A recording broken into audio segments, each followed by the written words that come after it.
Welcome back, everyone, to another edition of Insightful Principles. On today's content, I actually have a special guest here on the show. His name is Axel Thibon. He is the founder and CEO of Wizest. Wizest is an investing platform that connects new investors with financial advisors to develop an investment portfolio for the long term. And today we're really going to discuss just the process of creating a FinTech company, as well as the value of having an investment strategy, and also why you do need a team of investors and advisors when it comes to making smart decisions in the market. But with that being said, welcome, Axel. I'm glad that you're here on the show today. Yeah, hello. Thank you for hosting me today. Of course, no problem at all.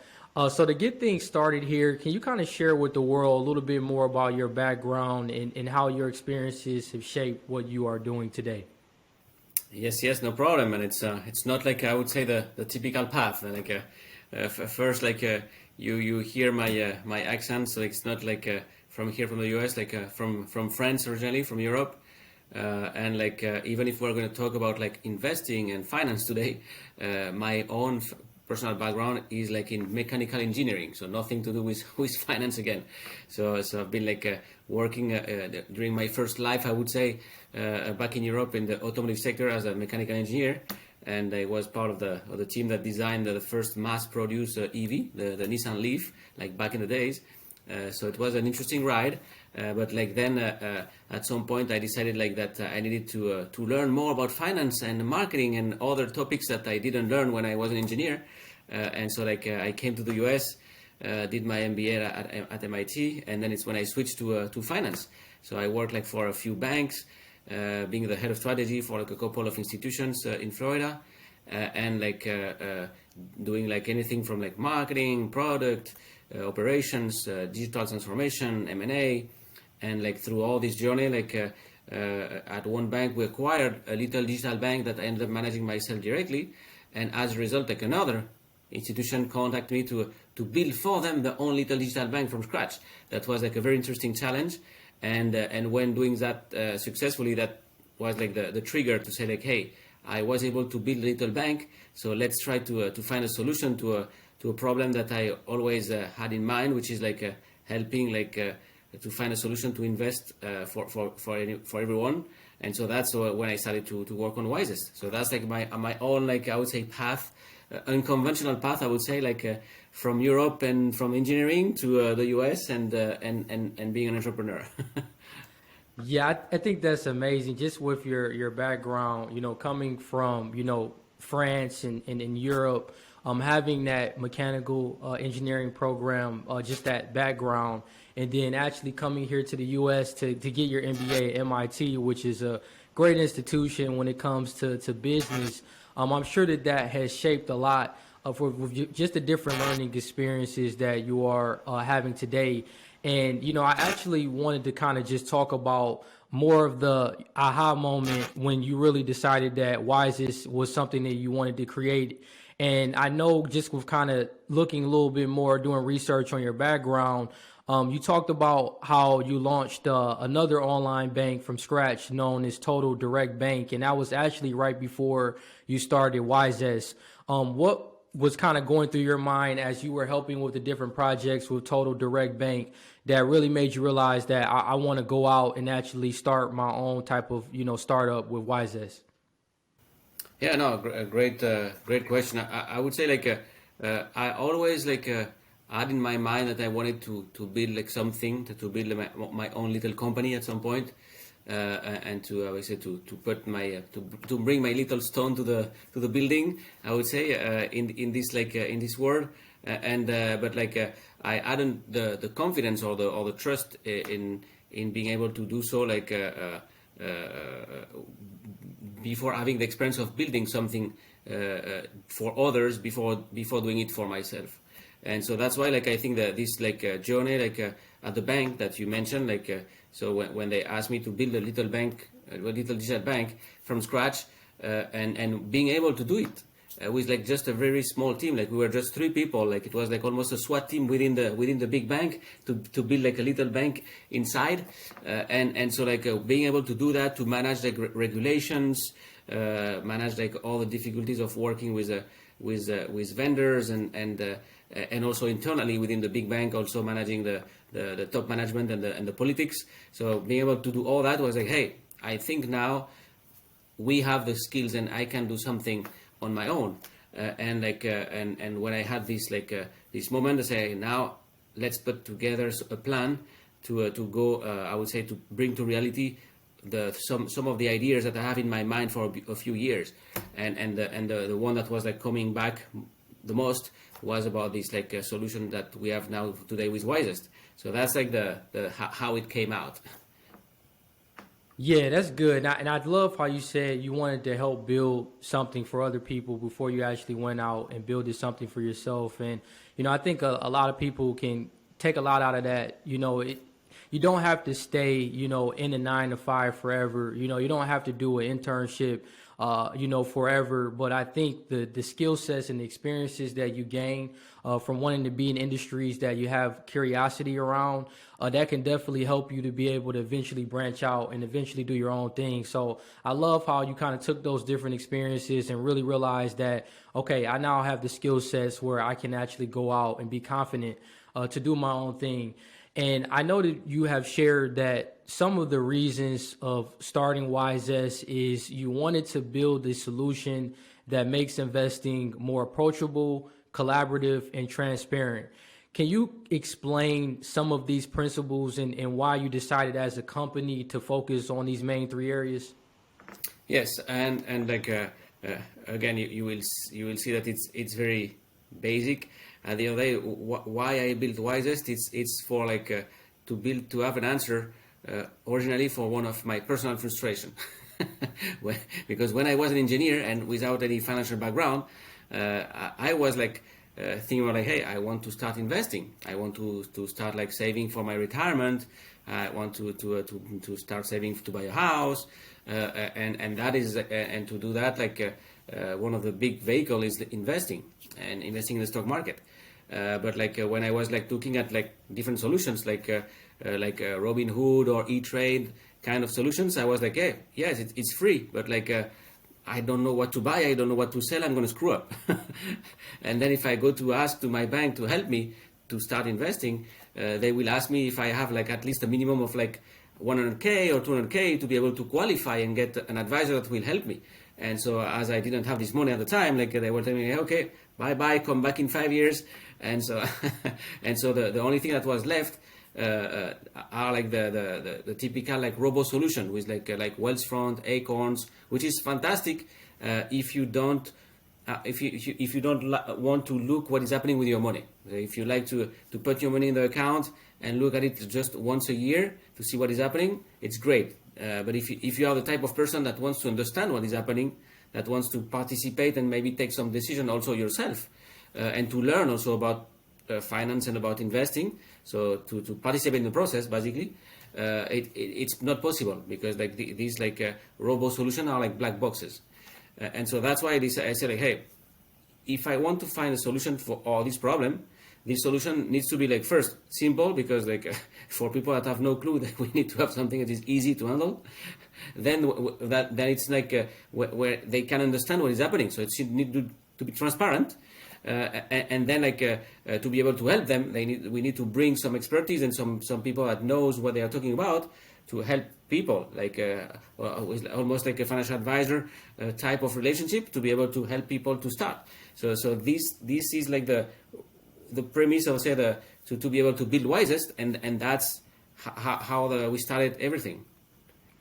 Yeah, that's great. And I think, some of the great business ideas really start out of frustration. You have a problem, you want to create a solution to help kind of solve the problem, not only for yourself, but, also for other people. And, I think that you're bringing up such an important point around why many people don't get started with investing, because either, they're, in fields where, like yourself, working as a mechanical engineer, or you have nurses, you have, lawyers, any type of person that's working in a high income field and it requires a lot of their hours, they don't necessarily have the time to create an investment strategy, figure out, the risk tolerance, the proper asset allocation. And I love with your website, I mean, there's just a tons of resources breaking down all of these different areas, and also really just some useful podcasts and books when it comes to helping people get started.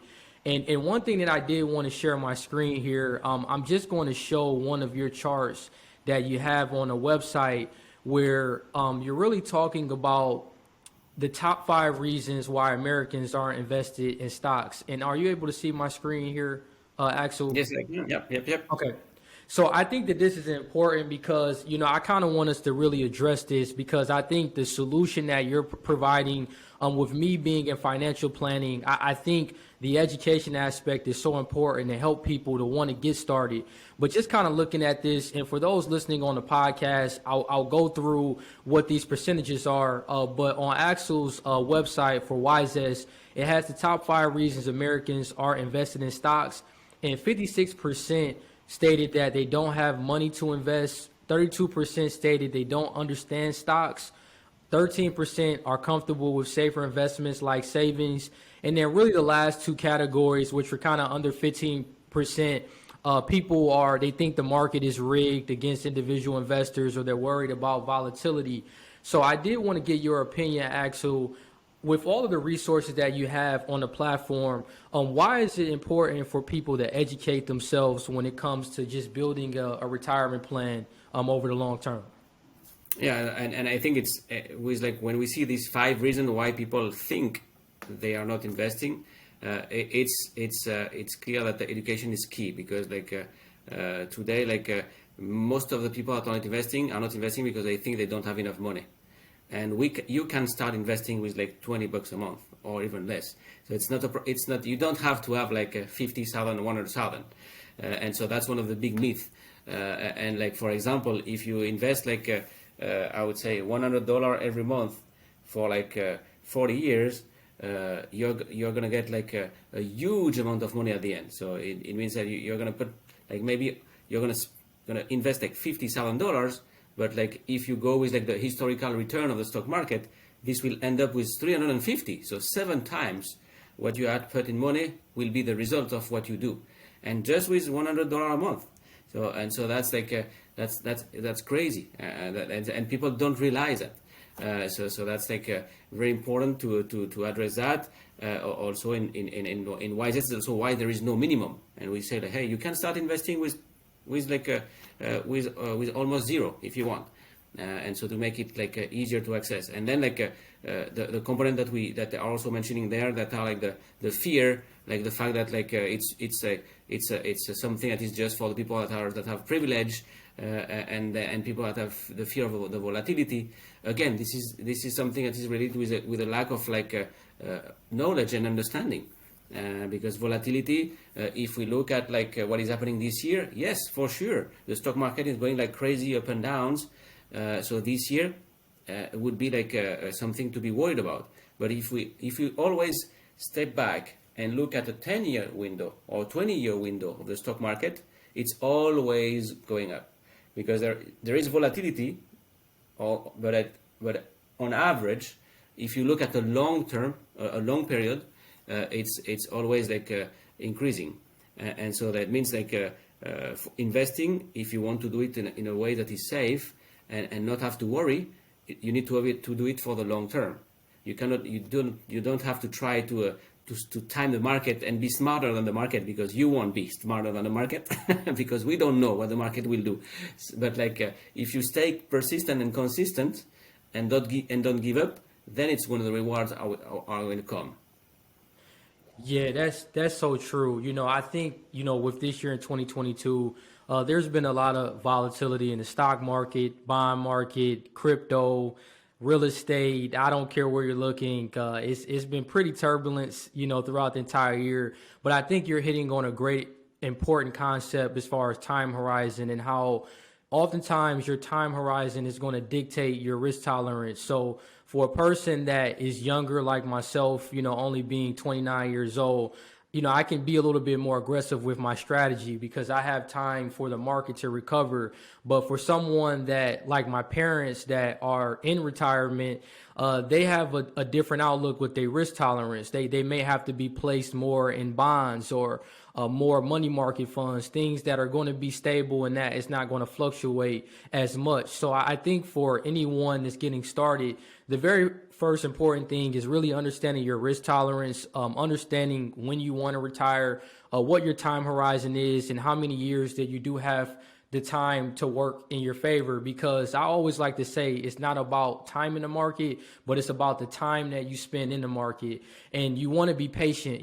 Rome wasn't built in a day, and that's the same thing with your portfolio. You have to be disciplined. You have to have patience, and then you also have to understand that when we do have these bumps in the road, that doesn't mean, sell your positions, but definitely you want to stay the course. And when you look at it over a long period of time, whether you're looking at the S&P 500, you're looking at the Dow, the NASDAQ, any of these major indexes, they do tend to do well over a long period of time. So I think that that's so important that, you all are doing a lot of education and you're actually helping people connect them with actual financial advisors that can help them to be able to put a portfolio together.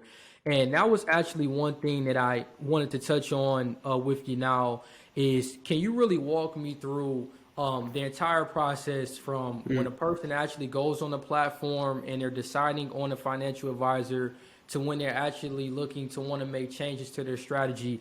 Kind of walk me through what that process is on the Wizest platform. Yeah. You were reading my mind because I was about to tell about that, because I think that after speaking about volatility, risk, and all that, let's explain how it works in a way, and because people will understand very very easily and right away, and it would make things also simpler. So I would say when you come into a Wizest, what happens is you don't see a lot of information about about ETFs, about mutual funds, things that could be scary for people that don't know about finance, and you don't see also a lot of graphs with a lot of numbers, because again, it's scary when you don't know. So what you see in Wizest is you see people, and we are all used to see people in social media with our LinkedIn, Instagram, Facebook, and so it's the same thing. And you come here and go to Wizest, and what you see the profile of financial experts that are working with Wizest, and these people are people that we vet one by one. So we make sure that they are real financial advisors in our real life. So they have the real credentials. They have a track record of success in their past. So this is a real deal. It's not anyone that register and say, "Hey, I'm smart. Here I am." No, so we vet them one by one. So you see these people and say, okay, I see where they live. I see where they studied. I see their picture. I see where they worked before. What is their strategy and their bio. And then also I see also one or several portfolios that they are sharing in the platform. And then you are guided as a user in function of the risk tolerance that you will have. As you said, if you are closer to retirement or younger, it's going to be different. And so we guide you and say, hey, here are the best experts that we think are going to be best match for you. And so you can look at them and say, okay, I like this one, and this one. So let's say Jeffrey, Catherine, and Alex. And you like these three and say, okay, I want to follow them. And so you can follow them as you are following any influencer. And because each week at least, they are explaining what is happening in the market. They are explaining if they change something in their portfolio, they explain why they do the change. And so you can learn from them. And then as soon as you are ready, you can decide to put maybe $2, $3, $5, $10,000 to work and say, hey, I want to put a third of my money on each of these three people. And what Wise is going to do on your behalf, so you don't have to do anything, Wise is going to replicate on your behalf the portfolio of this expert in function of the weight you allocated to each of them. And so this way, your portfolio will be like a copy of this portfolio that you choose before. And the way you will manage your portfolio, it's not by managing the different products that are inside the portfolio, because again, it's something that could be totally abstract for a novice investor. It's by managing your team. It's like your portfolio is Jeffrey, Catherine, and Alex. And if you see that Alex has been in red, for example, in the last 2 or 3 months, and you say, hey, you know what? It's not really a good match for me. I'm going to reallocate my money that I had working with Alex to Jeffrey or Catherine, or to someone that I will find in the platform to replace Alex. And so that's the way you work in Wizest. So it's very simple. It's with this human layer to make things much more approachable. Again, then like you can see what they have. So it's super transparent, and then like they teach you what they do. They explain what they do. So it's again, you are learning in the process, and so you can build confidence and trust them more and more, and have like satisfaction with your experience about investing. So that's like the DNA of Wizest is like to make sure that you have almost this like influencer-influencee relationship, to have like your investments done in a very, very easy way. Did you know that you can invest into Bitcoin through a tax shelter account known as an IRA? ITrust Capital allows their clients to invest in crypto through an individual retirement account or an IRA. IRAs are tax sheltered accounts, which means all your crypto trading is tax free and can even grow tax free over time. Clients have access to 24/7 investing anytime, any place. The best part is that it's totally free to open an account and there's no hidden fees. You don't need to pay any monthly subscription or membership fees either. With a new mobile app that allows clients to trade whenever they want, ITrust Capital has really earned its place in the market, being voted best crypto investment platform in the US. As a special tip for my viewers and listeners, if you open and fund an account, you will get a $100 funding bonus added to your account. To learn more, click the link in the show notes and open a free account and get started contributing to your Bitcoin IRA today. Yeah, I love that. It definitely sounds like a collaborative approach where the investor and also the financial advisor are working together. And I love how people can make changes. So if they notice, like you said, Jeffrey portfolio has been down, I'm going to take my allocation from there and I'll, put it on another advisor's allocation and see how things go. And I wonder, with these financial advisors that actually come on the platform and that are sharing their portfolios and just educating people on the process, are they creating their own? So let's say, for instance, you have an advisor that comes on the platform and they already have a pre-existing client base. Are they taking the same strategies that they do with their personal clients and sharing that with the people on the platform when it comes to just an asset allocation standpoint? Yes, it's funny that you asked me that, because we have like both, like I would say, cases. The cases where like some like experts that we have in the platform are like using the same strategy that they use with like a more like high net worth individuals that they serve like on a classical, I would say, financial advisor scheme, and then there is like the advisors that have like a different portfolio that they do only for that is just for Wizest. So that's like we have like all the cases, but the most important thing is like what we built with all these experts is like we try to add like a network of experts to be able to have like enough portfolios with a lot of diversity in the offering. So this way we have like a conservative portfolio, more aggressive portfolio with like on certain industries, others in other industries, some focusing on growth, on income. So this way there is something for everyone. And then the point that I didn't mention, and like maybe people will wonder, is like, okay, that seems maybe great, but like how much does it cost? So again, here we try to do something that was like super simple, so people can have like a peace of mind. We say like, hey, you know what people like, because it's like also like very consistent. They like their Netflix subscription. And so we said, let's do the same thing for Wizest. So for Wizest, you're going to pay like 10 or 20 bucks a month in function of the level of the subscription you want to choose. And that's it. So you are not going to pay for like transactions, like there is no management fee for the product that you have in your portfolio. There is no hidden fee. It's just like this 10 to 20 bucks a month, which is like it's almost like it's one Starbucks coffee a week. So so it's quite like it's not a lot, and that's it. With that, like this, you have access to all what I described about Wizest. Yeah, that's really great. And I think for 10 to 20 bucks a month, I mean, people are spending that on Starbucks every week. So you could put, 10 to 20 bucks for your education, for your future, getting a better understanding of the stock market. And, I wonder with these advisors that you all are working with, how many advisors do you have on a platform as of now that are already good to go? Yeah, so now we have like 8 or 9, because like it's every day we have like people coming in. So it's 8 or 9, but we have like 20 between 20 and 25 also portfolios. So it's again like a wide variety of like portfolios that is like that where everyone should be finding the things they like. Yeah, no, that's good. And I think having a variety of different portfolios, because I like on the website, you talk about risk tolerance and how you have, high, moderate, and low. And, just kind of as a financial planner working in the industry, you have different investment strategies. So you may have an aggressive or conservative approach. You may be balanced.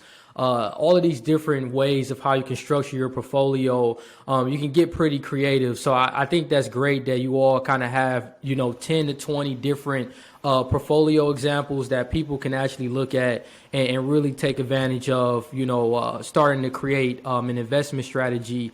And I did want to get just kind of a better idea of just kind of the revenue model for Wizest and what your plans are as far as building this over the long term. I know with most FinTech companies, their revenue models tend to be they make money through subscriptions or advertising, or they may work with different third parties on the website to help kind of create more traction with different products or services. But what is exactly the revenue model when you think about what you all are building with Wizest?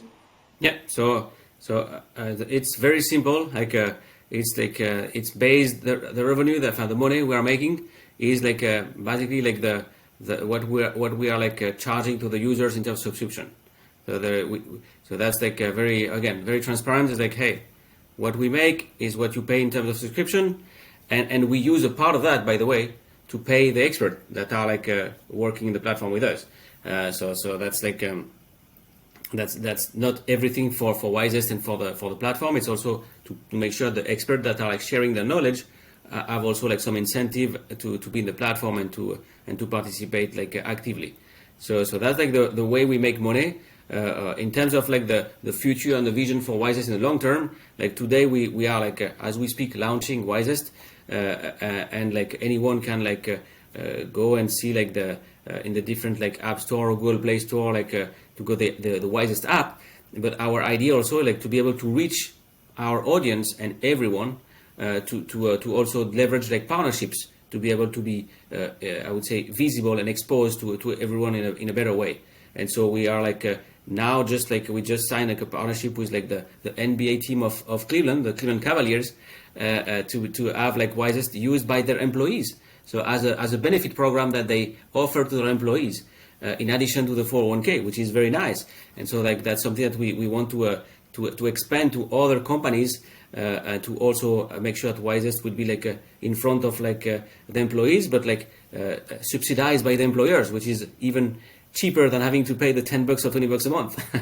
So that's one avenue, and the other avenue is also to partner with like financial institutions like banks, credit unions, to offer Wizest through them as like a co-branded or even white label solution, where these institutions that have already, I would say, like the checking accounts and the loans of the people, like to say, hey, here also our solution for investing, powered by Wizest. So that's like our plan is like to expand the reach of Wizest through all these different channels, to make sure that everyone will be able to access to Wizest.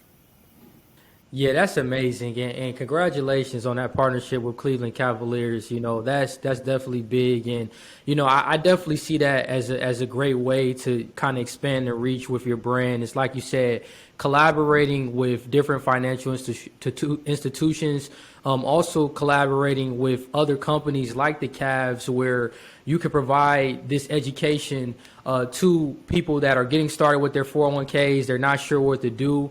They have a platform where they can have a financial advisor just at their hand, where they can actually look and they can be able to reach out and ask, questions. So I think that that's great. Definitely the partnerships. I can definitely see how that can help grow and expand the business. And, I know there's probably someone out there, listening or watching that wants to know any advice when it comes to really building a fintech company. I know you had experiences actually participating with Y Combinator, which they're a 8-week online course online that any person can take, where you can just really get a better understanding of how to start a startup. What would you kind of provide, any type of advice or resources that people can use to actually build a fintech company if that's something that they want to accomplish down the line? With the current market conditions and what we have seen throughout the crypto industry, it highlights the importance of self-custody and holding your private keys with Bitcoin. Ledger, they're the largest crypto hardware wallet in the world. They're trusted by over 4 million customers. Their Ledger Live app makes it easy to securely manage, buy, and trade your crypto. If you do not control your own private keys, you simply do not own your Bitcoin. Exchanges have had an exhaustive history of being hacked, not all but some. Hardware wallets protect against you losing your funds. To get started today, go into the link in my show notes and start securing your Bitcoin assets with Ledger. Yeah, so I would say it's a long journey.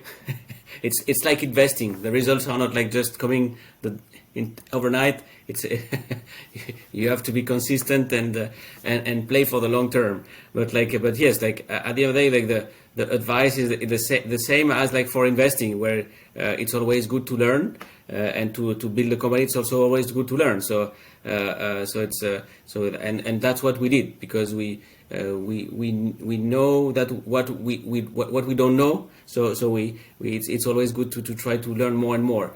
And so we went through this program that is offered by Y Combinator that everyone can do. And it's a program where this is one of the best accelerators in the US, Y Combinator.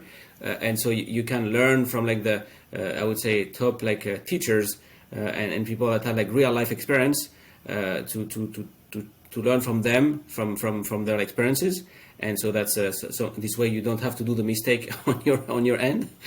And then I would also recommend to try to apply for accelerator programs. And Y Combinator obviously is the most well known, but there is plenty of them, and each city have their accelerator program around. So we did a couple of them, one in Cleveland, and another one in Texas with Wizest, and it's again a way to get into the weeds, to learn all the ropes of building a company, to increase the network, which is very important, to be able to get in touch with investors, and to know how to do and how to deal with investors, because at the end of the day, when you build a company, you need also funding.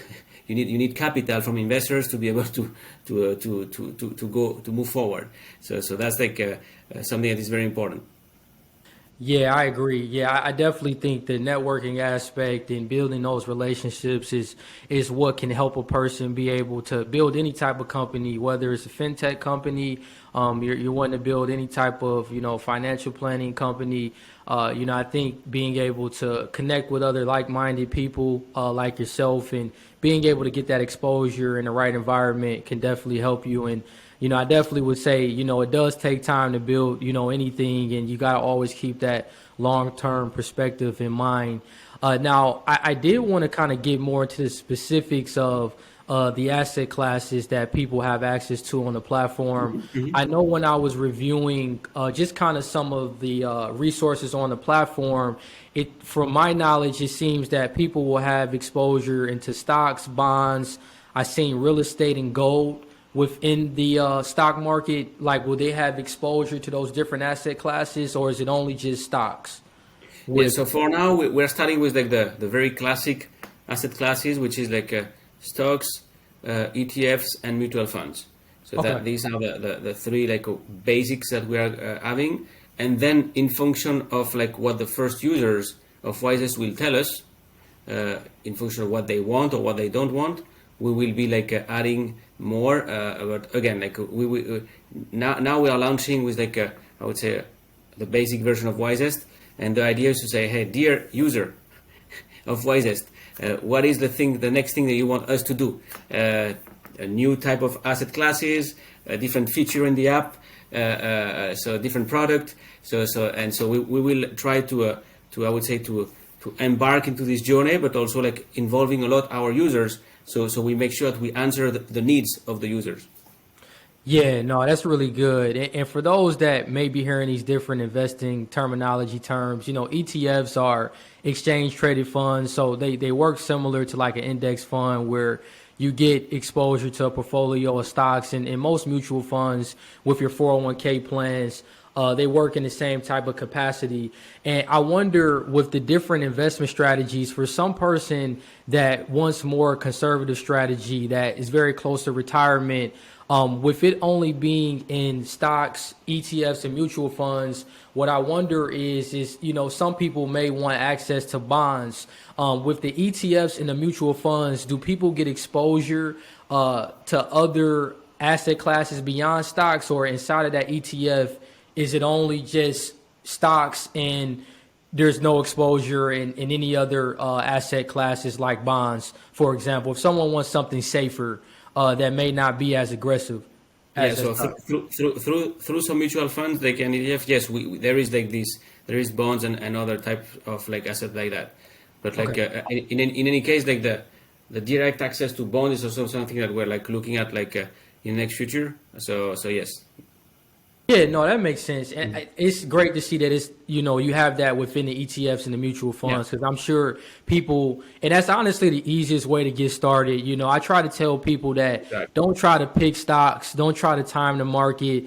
The investors that are disciplined, that stay consistent, that have a buy and hold mentality, they tend to just work out just fine, and a lot of the average annual returns, like for the S&P 500, I believe is somewhere around 9 or 10%. So you have opportunities like that where, kind of like what you said at the beginning of this episode, putting $20 a month, anything that you're comfortable with, I try to tell people that, it's not as complicated, as people try to make it seem to be. But I think at the same time, education is just so important, and that's what I try to utilize this platform with. And it's great to see what you're doing with Wizest, because I think it's going to help a lot of people kind of get off of the, working towards the finish line and really just taking those actionable steps to building for their long-term future.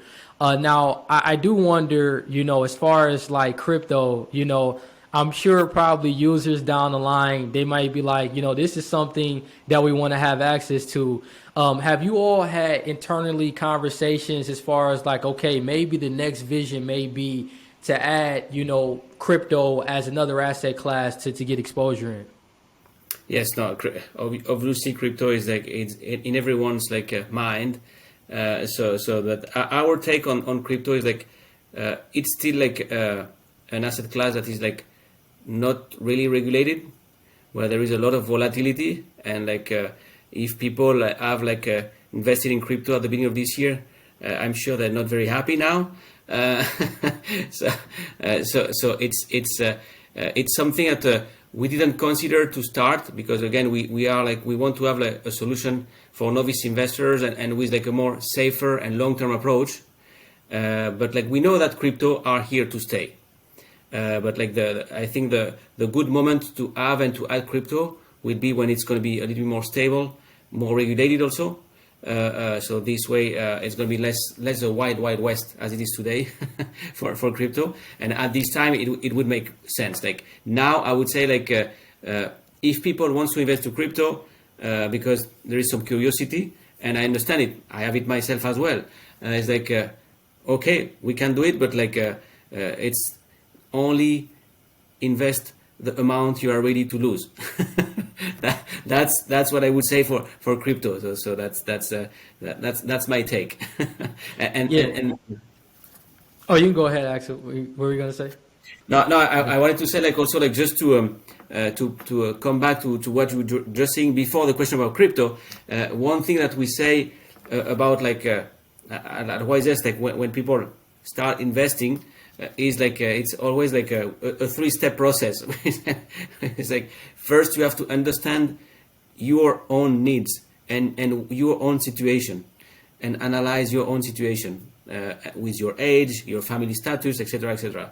And then you have to have a plan from there. Like, hey, what is my plan? What are my goals? What do I want? And from there, start investing with this plan and chill out. Not try to be like I'm gonna check on what is happening every day and buy and sell. No, chill out, because as we said before, and all across this podcast today is like everything is about consistency and long term. If you're a podcast enthusiast like I am, you probably thought about making a podcast on your own. Creating a podcast is one of the best decisions I've made personally, but it definitely can feel overwhelming when trying to start one on your own. That's where Buzzsprout comes in. Their platform is hands down the easiest and the best way to launch, promote, and track a professional podcast. It's in fact so good that they have helped over 100,000 people launch their own podcast. Buzzsprout will get your show on every major podcast directory, such as Apple Podcasts, Spotify, Google Podcasts, and more within minutes of your recording. You also get a great looking podcast website, detailed analytics to see how people are listening to your podcast, and tools to promote your episodes as well. Plus, Buzzsprout publishes new blog posts, podcast episodes, and YouTube videos every week, so you can learn the ins and outs of podcasting from people that live it every day. To start your own podcast and to get a $20 Amazon gift card, follow the link in the show notes that lets Buzzsprout know that we sent you and help support our show. Buzzsprout, the easiest way to start a podcast. No, you're absolutely right. And, I think that's so important. Every time now I'm working with a client, that's really the heart of the conversation, really understanding like what your investment objective is, what your personal goals are with this particular retirement account, what's your risk tolerance, what type of strategy do you want to put in place, how comfortable are you with taking risk in the market. And I think a lot of these questions, people need to ask themselves these questions and really figure out, what do I want to accomplish over a long-term period when it comes to investing? And I think once you start to kind of navigate through those conversations and have an advisor that help educate you on that process, you realize that, investing is designed to be simple. I think mainstream media has made it so complicated with these terms. And, like you said, with your experiences, when you actually went to go get advice, there was a minimum of assets you had to have a conversation. And I think the barrier to entry needs to be a lot lower. And I love how with the platform for $10 to $20 a month, people have direct access to a team of advisors, and they can really start to build a great portfolio for themselves over the long term. So I think that that's great. And, kind of going back to like the crypto, conversation, I do think, like you said, this year, I can understand, the reason why you all didn't want to start with that right off the bat, because the industry is unregulated right now. So it's not regulated as much as it needs to be, especially with the recent collapse we had with FTX. I don't know if you heard about that. Yep. With Sam Bankman-Fried. It really just goes to show that, these centralized exchanges, sometimes they're utilizing customer funds not in the most productive way. So, I think we still have a long way to go, but I am a big proponent of Bitcoin just because of the technology. And I think it's a lot different in crypto, because crypto to me, you have a centralized authority. You have a person that is kind of making decisions based on a protocol, but Bitcoin, it's a programmable monetary system that is a fixed cap with 21 million Satoshis. And I think no one is going to be able to replicate that. But I think we still have a long way to go before people can get more comfortable with the risk that comes with investing in the crypto industry. So I think that's some very good, valid points. And as we're kind of wrapping up here, I did kind of want to finish things out with, how can people actually get started, getting on the waiting list, and how can they also connect more with you to learn more about what you're doing with Wizest? Yeah, no, I thank you for this opportunity again, to speak today, and yes, I would say if what I said seems attractive or interesting, and people are curious to check out Wizest, I would say let's come to our website, so it's www.wizest.com, so it's wizest.com. Then there is also an email info@wizest.com to ask us any questions, and so we can answer and help you everyone to with their questions. And then we also have our social media channels where people can follow us, and the last step would be yes, to register for the waiting list, or to go into the app store and download the app and give it a try. Now that we are launching, obviously we have this launch offering to make sure that we get some people on board, and so for anyone that is starting today with Wizest, they have a 1 month free trial, as well as the first 3 months with the top subscription, which is $20 a month, at the price of the lower subscription at $10 a month. So this way people can have all Wizest for just $10 a month for the next 90 days, and so that's the opportunity for anyone to test and give it a try, and then to speak about Wizest around, and to start building something that is nice, and again that is here to help people to invest.